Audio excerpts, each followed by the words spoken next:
Bapak Ibu, saudara kasih dalam Tuhan. Haleluya, kita bersyukur hari ini kita sudah berada di pertengahan minggu lagi, 29 Oktober 2025. Hanya tinggal 2 hari lagi setelah hari ini kita akan mengakhiri bulan Oktober.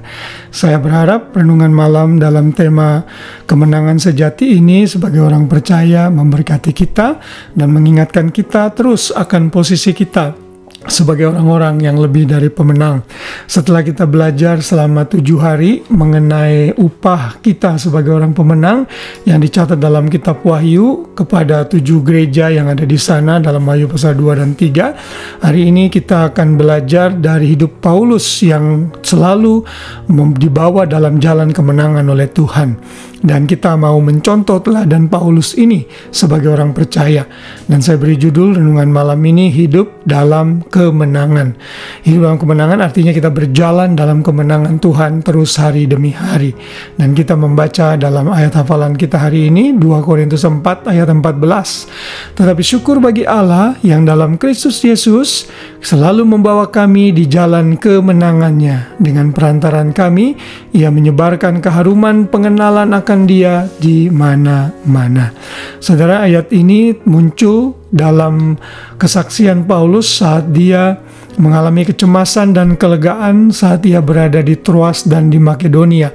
Dia mengalami kecemasan karena dia tidak berjumpa dengan Titus saat dia berada di Troas.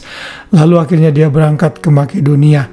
Dan setelah itu Paulus berkata dalam ayat ini bahwa dalam segala keadaan, apapun yang dia alami, dia bersyukur karena Tuhan di dalam Kristus selalu membawa dirinya ke dalam jalan kemenangannya.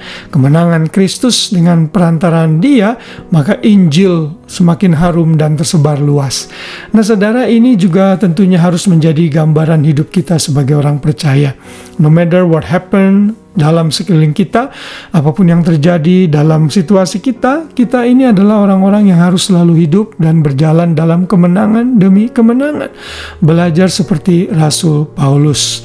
Dan di dalam Alkitab, beberapa kitab bahasa Inggris, kata dibawa ke dalam jalan kemenangannya itu leads us in triumph in Christ dalam bahasa Inggrisnya.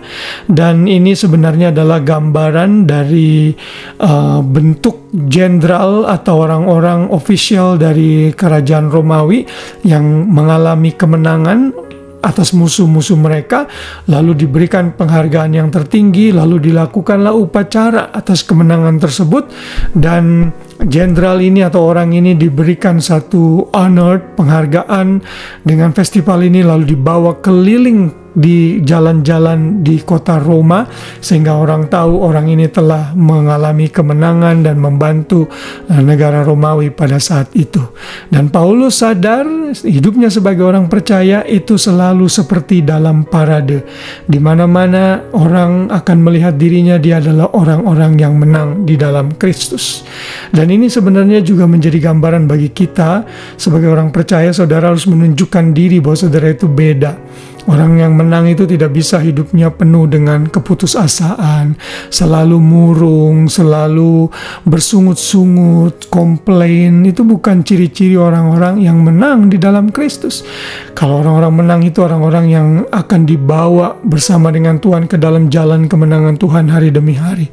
Masalah boleh datang, persoalan boleh menghimpit, tetapi kemenangan itu harus tetap terlihat di dalam diri kita. Kita tidak boleh terlarut dalam pergumulan yang kita hadapi sehingga kita terlihat seperti orang-orang yang kalah.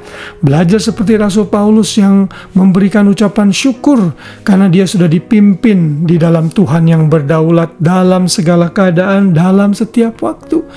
Lalu yang kedua, juga Paulus merasakan janji kemenangan dalam Kristus itu menjadi miliknya. Karena itulah dia bisa berjalan dalam jalan kemenangannya.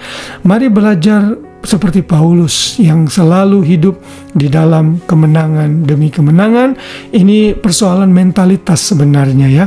Persoalan attitude atau sikap hati yang perlu kita miliki sebagai orang-orang yang menang saat kita menjalani hari-hari kita bersama Tuhan.